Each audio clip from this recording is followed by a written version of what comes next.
माझ्या गाडीवर बुक्क्या मारून, माझ्या गाडीच्या काचांना पण जोरजोरात बुक्क्या मारल्या क्राऊडनी तिथल्या.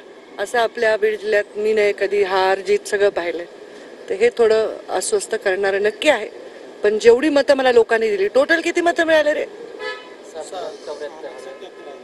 6,77,000 लोकांनी मतं दिली. त्यांचे मी तुमच्या माध्यमातून मनापासून आभार मानते. 43,000च्या आसपास लीड गेल्यावर वाटलं नव्हतं की ती लीड ओव्हरटेक करतील.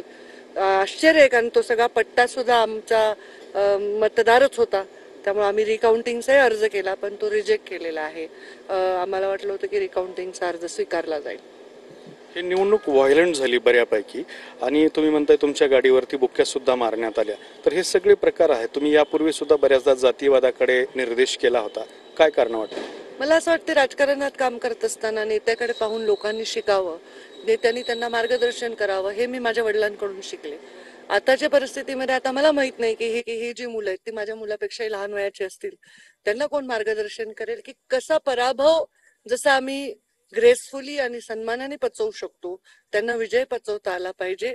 त्या विजयामध्ये कोणाचं योगदान आहे आणि कोणत्या विषयांचं योगदान आहे हा मुद्दा जरी वेगळा असला तर या जिल्ह्याच्या भवितव्यासाठी काळजी वाटत होती. आता बघू पुढच्या आयुष्यामध्ये आमच्या वाट्याला, आमच्या अनुभवाला काय काय येतं ते. जरांगे फॅक्टर होता या सगळ्या प्रकारामध्ये, त्याबद्दल काय वाटतंय? त्यांच्या विचारांचा प्रभाव नक्कीच मला निवडणुकीत पाहायला मिळाला. आता ते विचार प्रभावित झालेले लोक भविष्यात कसे करतील त्यांच्या जीवनामध्ये, हे माझ्यासाठी कुतूहलाचा विषय राहील. हे जातीय ध्रुवीकरण जे झालेलं आहे, आज निवडणूक संपली, विजय पराभव हा भाग वेगळा आहे, पण यानंतरच्या काळामध्ये हे जातीय ध्रुवीकरण कमी व्हावं किंवा समाजात झगडे होऊ नयेत, वाद होऊ नयेत, यासाठी काय सांगाल? याच्यासाठी मी काय सांगू शकते? मी कधी केलेच नाही त्या गोष्टी. एवढी निवडणुकीत मला अनुभवायला आलं तरी मी कधी प्रक्षोभक बोलले नाही, कधी कुणाची अवहेलना केली नाही. कोणत्या वर्णावर, जातीवर, वर्गावर, व्यक्तीवर मी वैयक्तिक टीका केली नाही. मग असं वागले मी. पण आता आता मी अगदी थोड्या मताने, म्हणजे सगळ्या राज्यातून मला अभिनंदनाचे मेसेज येतात, कारण शेवटची लीड माझी खूप मोठी होती. त्यामुळे या सगळ्या गोष्टीचा लोकांच्या मानसिकतेवर थोडे दिवस परिणाम राहील. कार्यकर्ते परत अंग झटकून कामाला लागतील. थोडक्यातच विधानसभा आहे, विधानसभेमध्ये नक्कीच हे कार्यकर्ते परत उत्साहाने, आता जे झालं त्याच्या हिशोबाने विधानसभेत काम करतील. विधानसभेकडे जाण्याआधी मी प्रीतमताईचा छोटासा प्रतिक्रिया जाणून घेतो. ताई, तुम्ही खासदार होतात, प्रचंड मताधिक्य होतं, म्हणजे भारतातलं दुसऱ्या तिसऱ्या क्रमांकाचं मताधिक्य तुम्हाला होतं, मात्र आजची परिस्थिती वेगळी आहे. निश्चित ही आजची परिस्थिती वेगळी आहे.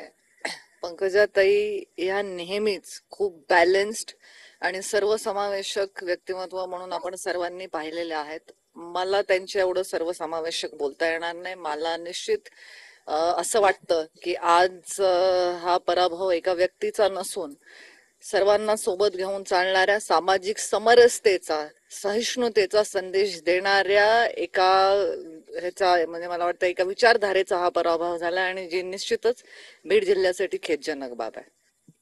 ते पुन्हा तुमच्याकडे, आता विधानसभा तुम्ही समोर आहे म्हणतात, याचा अर्थ तुम्ही विधानसभा लढवणार आहात. प्रश्न असा पडतो की मग आता तुम्ही कुठून विधानसभा लढवणार, कशी लढवणार? एवढे प्लॅनिंग तुम्ही करू नका.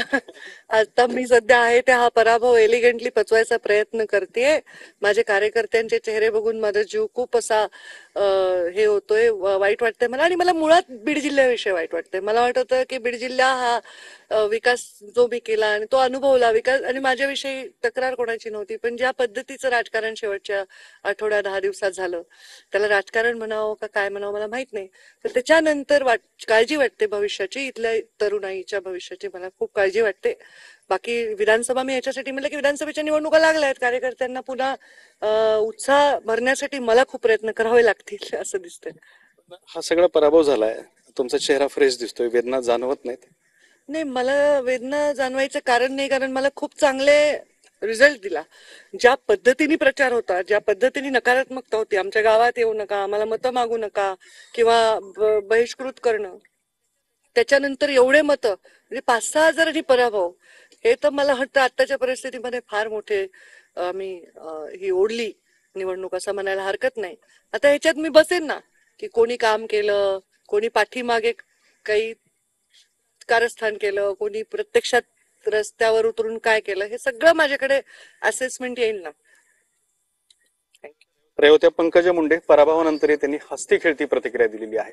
कॅमेरामन अमित अडेसोबत दत्ता कानवटे, TV9 मराठी, बीड. तर बीडच्या जनतेनं मला चांगली साथ दिली असं पंकजा मुंडेंनी म्हटलेलं आहे.